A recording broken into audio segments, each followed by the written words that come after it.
बिस्मिल्लाहिर्रहमानिर्रहीम। बस तुम्हें क्या हो गया है कि मुनाफिकों के बारे में तुम दो गिरोह हो गए हो। हालांकि अल्लाह ने उनके अपने करतूतों के बाइस उनकी अक्ल और सोच को औधा कर दिया है।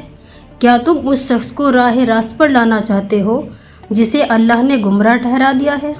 और ए मुखातिब, जिसे अल्लाह गुमराह ठहरा दे तो उसके लिए हरगिज़ कोई राह हिदायत नहीं पा सकता।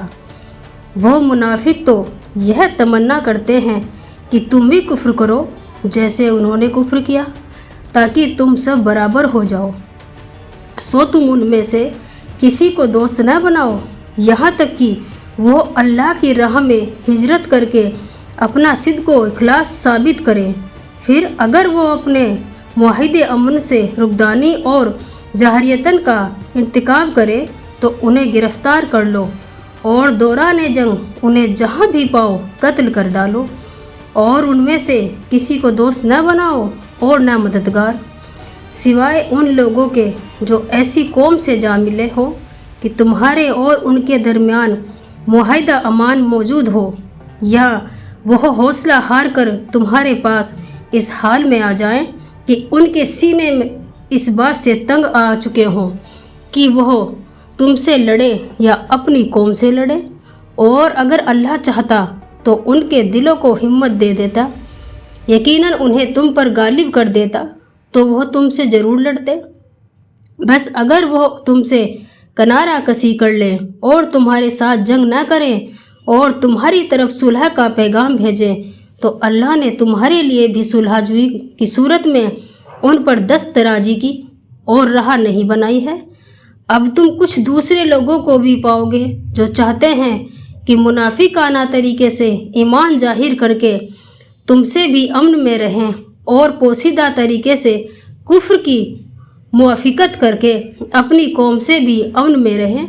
मगर उनकी हालत यह है कि जब भी मुसलमानों के खिलाफ फितना अंगेजी की तरफ फेरे जाते हैं तो वह उसमें औंधे कूद पड़ते हैं। सो अगर यह लोग तुमसे लड़ने से किनारा कस ना हो और ना ही तुम्हारी तरफ सुलह का पैगाम भेजें और ना ही अपने हाथ फितना अंगेजी से रोके, तो तुम उन्हें पकड़कर कैद कर लो और उन्हें कत्ल कर डालो जहाँ कहीं भी उन्हें पाओ। और यह वो लोग हैं जिन पर हमने तुम्हें खुला इख्तियार दिया है। और किसी मुसलमान के लिए जायज़ नहीं कि वह किसी मुसलमान को कत्ल कर दे मगर गलती से, और जिसने किसी मुसलमान को ना दानिस्ता कत्ल कर दिया तो उस पर एक मुसलमान गुलाम या बांदी का आज़ाद कराना और खून बहा का अता करना जो मकतूल के घर वालों के सुपुर्द किया जाए लाजिम है, मगर यह है कि वह मुआफ़ कर दे। फिर अगर वह मकतूल तुम्हारी दुश्मन कौम से हो और वह मोमिन भी हो तो सिर्फ़ एक गुलाम या बांदी का आज़ाद करना ही लाजिम है। और अगर वह मकतूल उस कौम से हो कि तुम्हारे और उनके दरमियान सुलह का मुआहिदा है तो खून बहे भी जो उसके घर वालों के सुपुर्द किया जाए, और एक मुसलमान गुलाम या बांदी का आज़ाद कराना भी लाजिम है। फिर जिस शख्स को गुलाम या बांदी मैसर ना हो तो उस पर पे दर पे 2 महीने के रोज़े लाजिम हैं। अल्लाह की तरफ से यह उसकी तौबा है और अल्लाह खूब जानने वाला बड़ी हिकमत वाला है।